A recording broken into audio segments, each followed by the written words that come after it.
brought to you by Local Video Marketing.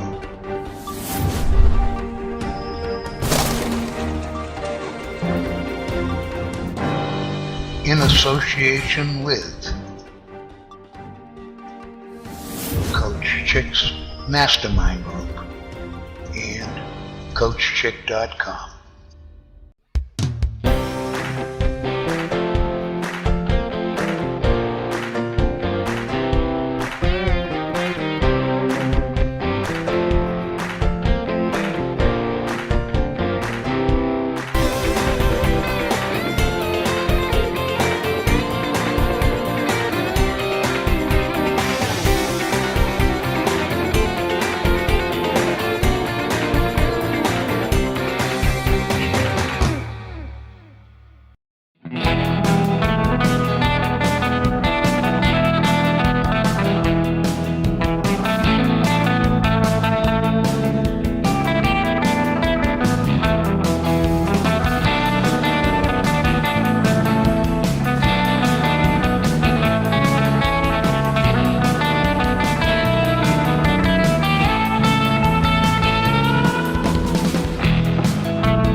Hi there, it's Kim Lukhard, Hockey Mom RD, and today I'm going to talk about bananas.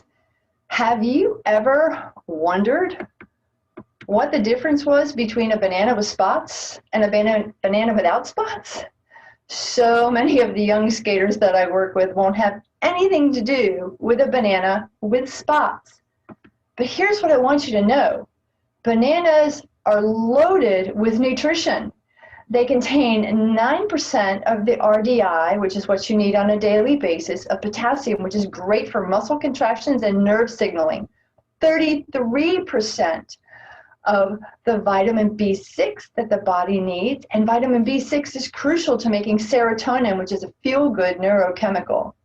11% of vitamin C, which we all know helps with our immune system, but it's also the base of our scar formation. So when your skater gets cut, it's vitamin C that helps the body make that scar. 8% of magnesium, which is one of the electrolytes that is lost in sweat, and it's important for athletic performance. 10% of copper, which helps to keep the bones, blood vessels, nerves, and immune system functioning healthy. And 14% of manganese, which is crucial for brain function and helping your body to metabolize many nutrients. And you can't forget the carbohydrates, fats, and protein. There are 24 grams of carbohydrates in a banana, and hockey players need the majority of their food coming from carbohydrate choices each day. It's crucial for those fast breaks and power play energy. 1.3 grams of protein to continue to help build, repair, and maintain their muscles. 3.1 grams of fiber. Now this will help them control their blood sugar, and it's also very good for digestive health. And very little fat, only 0.4 grams of fat. Remember, fat is not needed before ice time, especially in that hour window. So, does your skater refuse to eat bananas that have spots? Well, here's a banana that I recently used in a smoothie. On the left is the banana before I peeled it. It is loaded with spots. Now, if your skater didn't eat this or said it was bad, they were missing out on this beautiful white banana inside with no spots on it. Truth be told, bananas with spots are sweeter than bananas without spots. So grab a bunch of bananas and keep them in your kitchen for grab-and-go snacks out the door on your way to the rink. This has been Kim Lukhard, Hockey Mom RD, and if you'd like to learn more about youth ice hockey nutrition, please visit www.hockeymomrd.com and sign up for my free 5-day Eat, Skate, Win course. Happy skating till next time.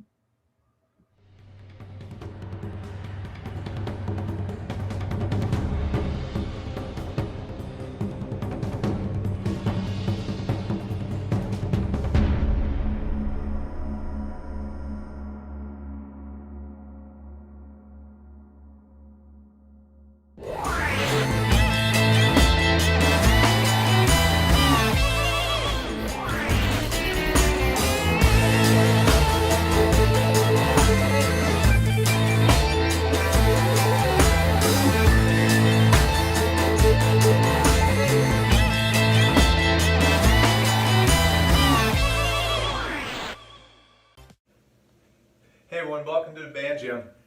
I am going to go ahead and take you through what I think is a very unique two-part series on how to use what I think is the most underrated and underappreciated band, the dynamic stabilizer.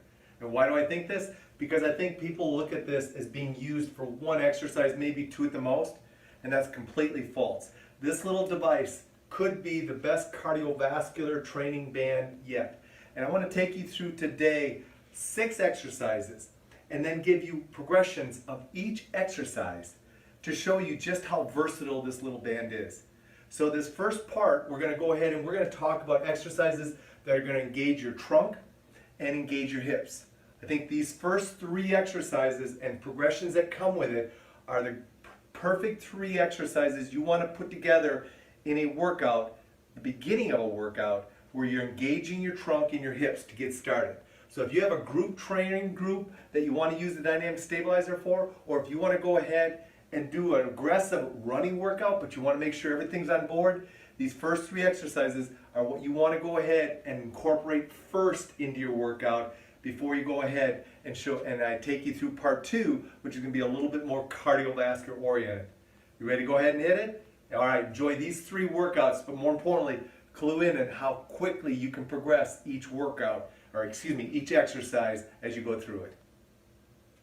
Well, you guys, we're on the floor today because we're going through dynamic stabilizer mountain climbers. This is probably one of my favorite exercises because it allows me to engage my trunk, train my trunk and my hips at the same time.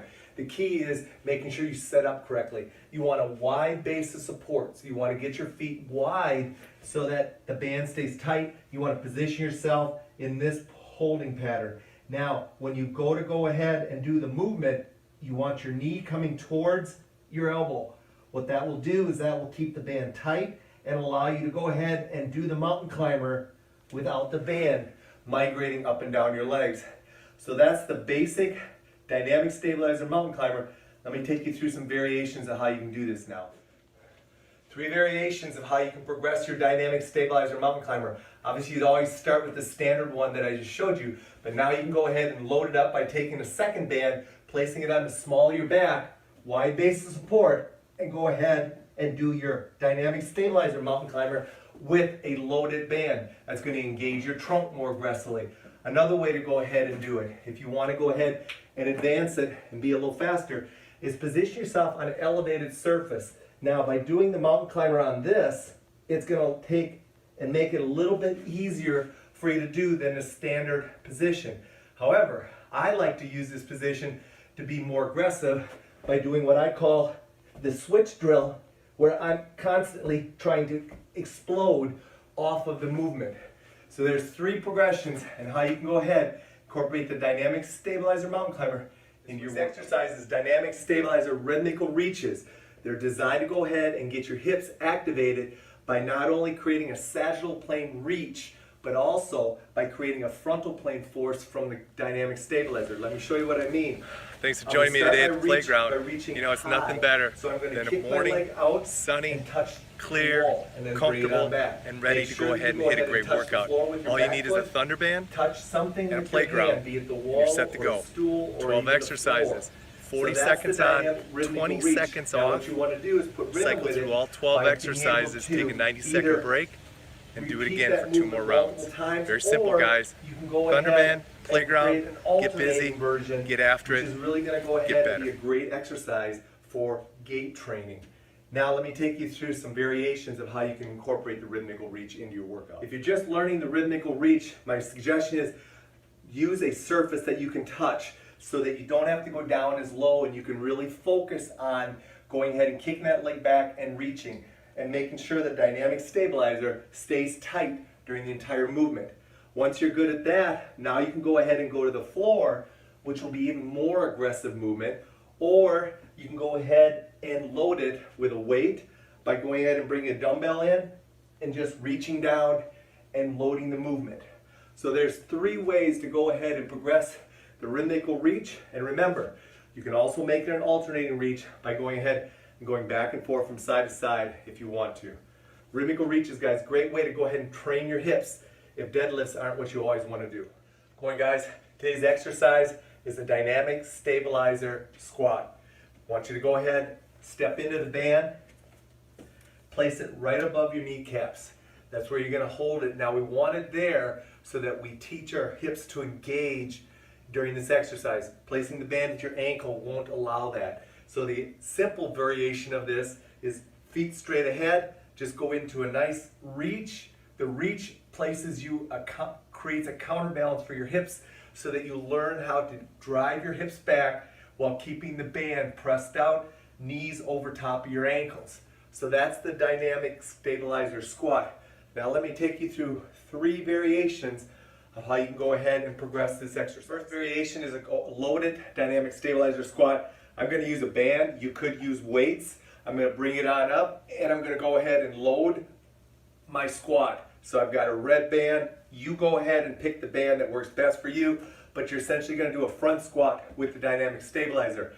Another variation is to go ahead and do what we call a ground up squat. So what we're going to do is we're going to go into the squat, hold it, and then we're going to come on out of it. So we're going to go all the way down, hold it, but we're not going to let our trunk go, not let our hips go, and then we're going to come out of it. If you want to go ahead and progress that, you can go ahead, lower down, and come on out of it with a little bit of a hop, exploding up. Last variation is my favorite, is just a simple squat jump and making sure you always stick the landing.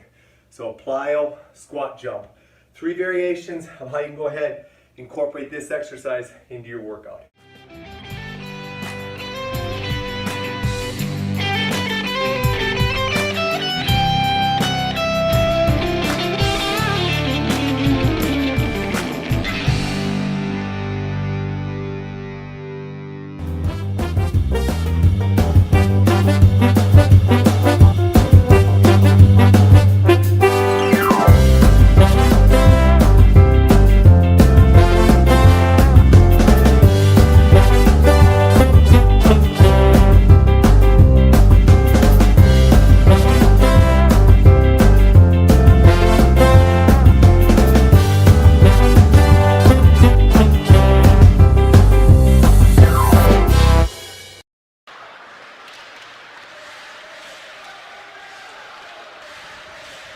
Okay, what you're watching here is one of my skills clinics. I actually put through different skills clinics that took place probably around the year 2000.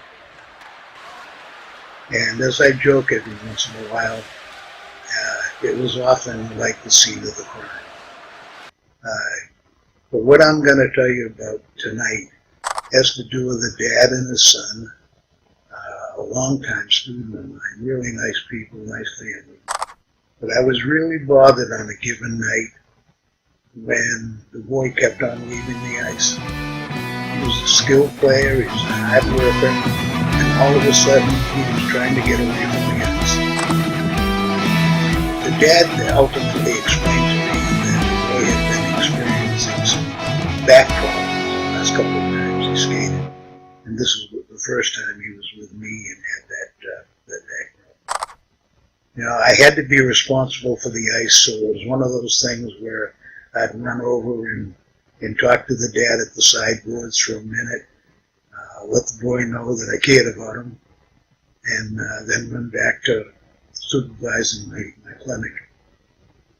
But as we went back and forth, I tried to quiz the dad on things like, you know, did he have a collision during a recent game? No, he hadn't. Did he have any new equipment, like a new stick, or, you know? And the dad initially said no. I said, how about the skates? And he said, well, I did buy him a pair of used skates. And that's what he's wearing now.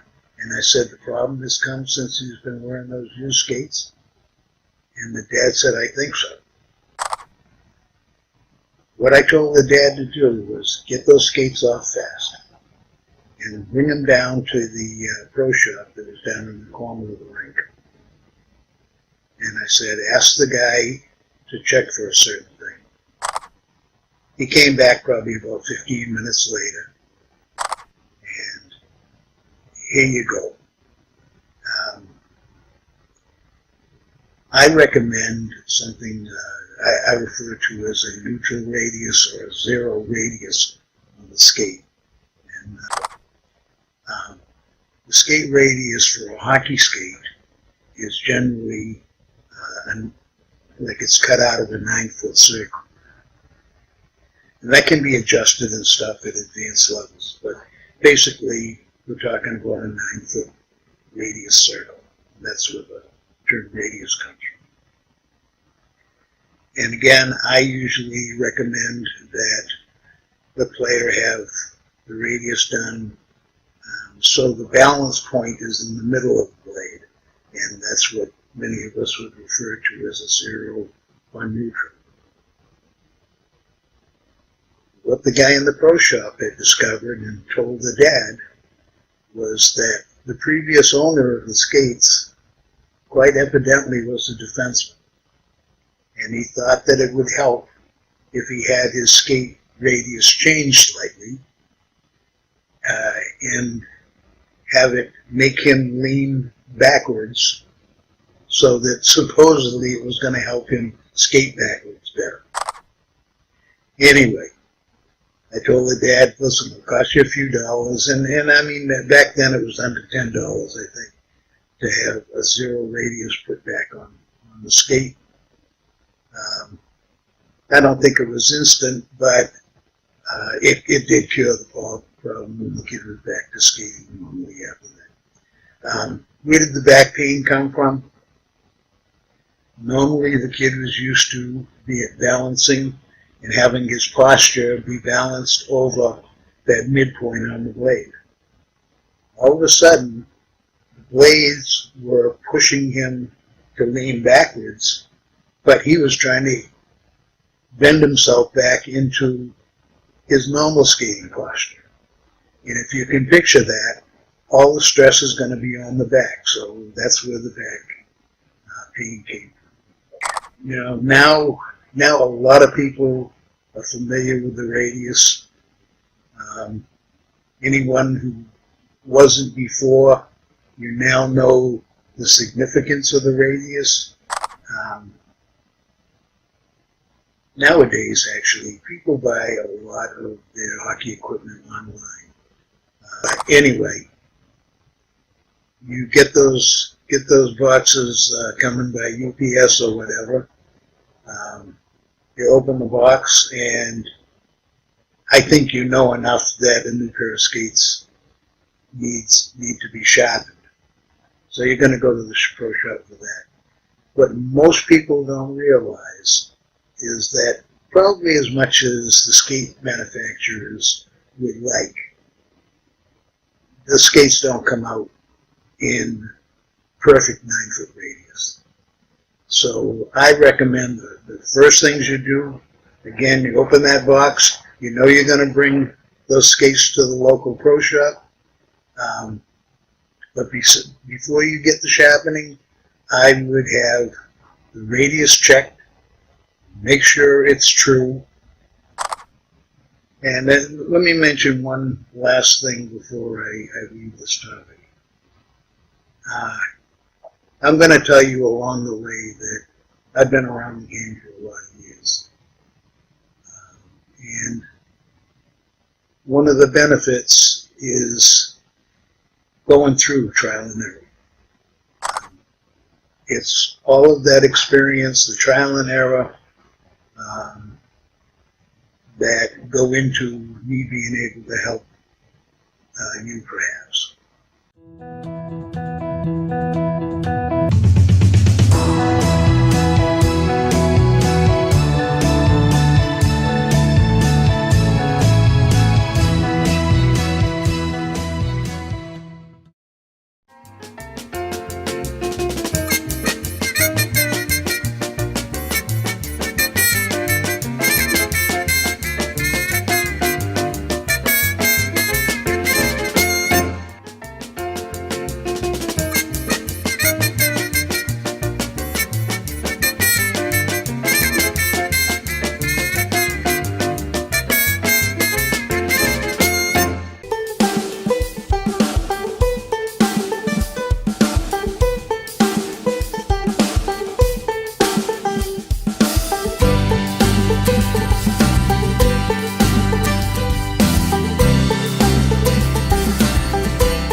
Okay, hi there, all my hockey friends. I'm sitting out on my back porch. Just received this hockey gift from up north. Like every once in a while, it's like Christmas here for the old coach. But I have something special I'm excited about opening and showing to you folks. Now, this is the time when everybody is stuck away from a rink and looking for ways to practice their stick handling, passing, shooting techniques and stuff like that. And along comes something really, really neat looking. And it's like a hockey sock type thing. I'll tell you more about the specifics later on, but let me get excited and open this basket. Like a stick sock, huh? Pretty neat. All the neater is I can zip that right down, and let me see how I do here.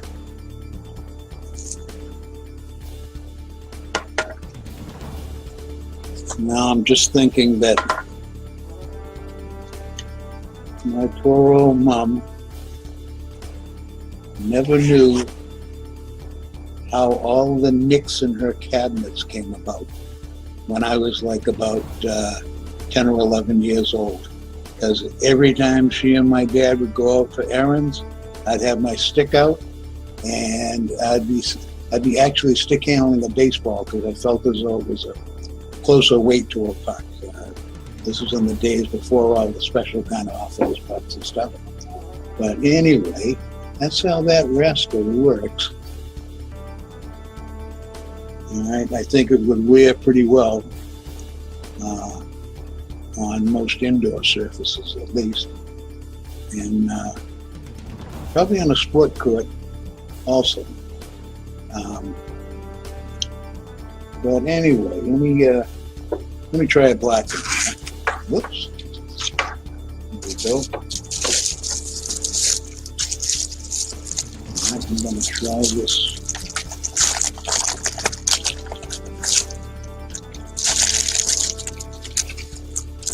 Now, because I'm an old coach, and I think like an old coach,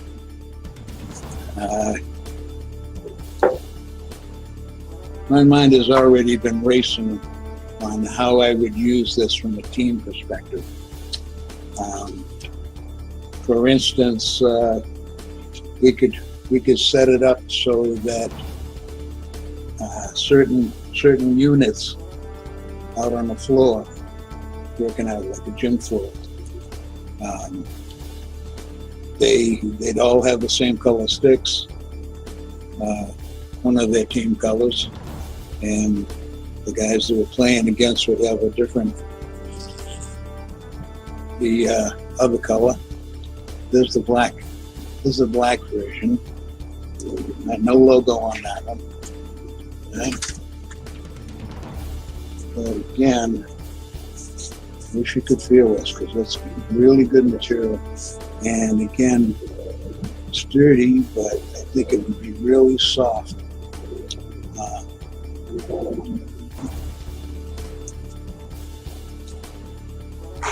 But that's it for now. My understanding is you can get your team colors, you can get your own logo, team logo put on, which would be neat. The developer of this was mentioning that it's also good protection on your stick when you're traveling. So your blades are always covered, and there's probably less chance of somebody walking off with your stick if it's identified in this way. All right, I'm out of here for now.